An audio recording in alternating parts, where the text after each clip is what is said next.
So let me ask, you are a Christian, right? Yes, I am. What is the difference between Christianity in Uganda and in America, and Christianity in America? Is there a difference? That's a good question. It's a good question. But I would like to say that Americans have not had the background of ancestral worship that we have had as Africans. So you do not have it embedded in your DNA. Many of you are standing on 2 or 3 or 4 generations of Christianity. For us, we are first generation Christians or born again Christian. And that experience causes you to assess and to ask, what is it that I brought into Christianity?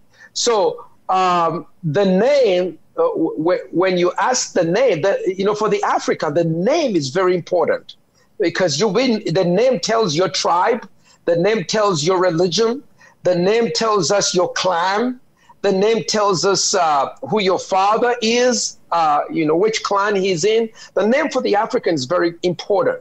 And so when I look at Christianity in America, and Europe, I'm very grateful that in the late 1800s, that's 1880, 1890, the missionaries brought the gospel to us.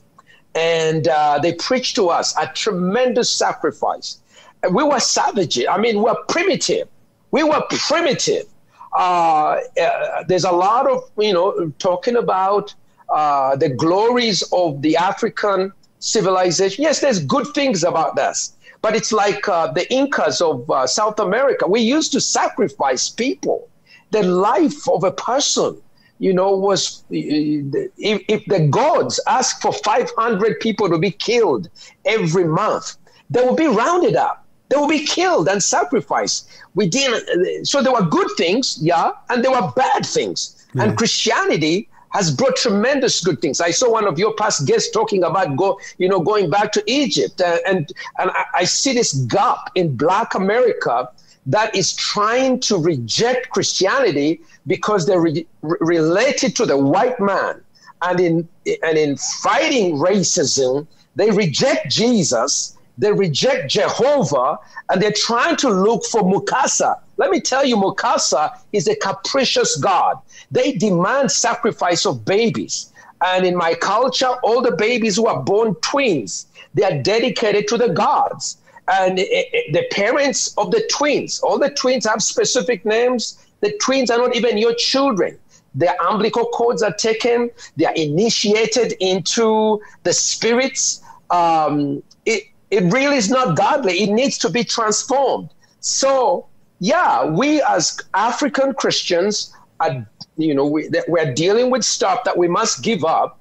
But the church in America, I'm looking at Black America, is now hungry for something new from Africa, and is going back to the savagery that we used to have, and that's wrong. That's amazing. There is also that's wrong. And I'm telling my brothers, don't go back. We cannot go back to Egypt.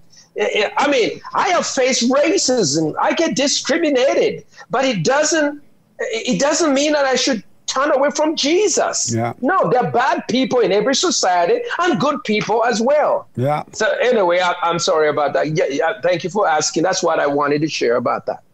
And so in Uganda today, is there a fight between the Black Christians and the thing that was happening before Christianity came along? Is there a fight between the two in Uganda?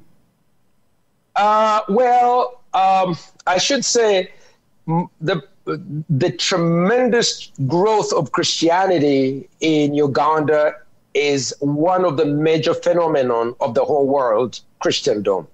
In fact, the missionaries who came from England, it's called Church Missionary Society, when they were evaluating their entire expenditure and their effort, they have been in India, they have been in South Africa, Zambia, Zimbabwe, Nigeria, Ghana, when they assessed all their efforts, even from the islands, they said, what we have seen God do in Uganda, Buganda, does not compare with anywhere else. Something happened here, Jesse, which deserves to be told as a great story of the explosion of Christianity.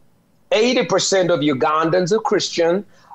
We should have been a Muslim nation. That's a miracle of the missionaries who came, because we're just below Egypt, just below Sudan, which is very Sudanic. And then we are caught between Uganda, just below is Tanzania, which is also, heavily influenced by the Islamic religion. But God somehow changed us.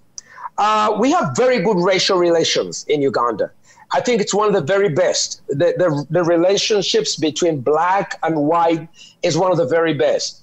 But now we have some new missionaries who are coming. The new are the pro-gay missionaries, the pro-LGBT missionaries. Those are the ones that are bringing trouble to us, because we don't accept their kinds of interpretation of the Bible. And the kind of Bishop Gene Robinson, we debate with them and their agents, and we say, no, that's not the Christianity we know in the Bible. But I think there is a transformation that we do have, strongly Pentecostal, strongly Catholic, strongly Episcopalian or Anglican, and that constitutes 80% of the country. That's amazing.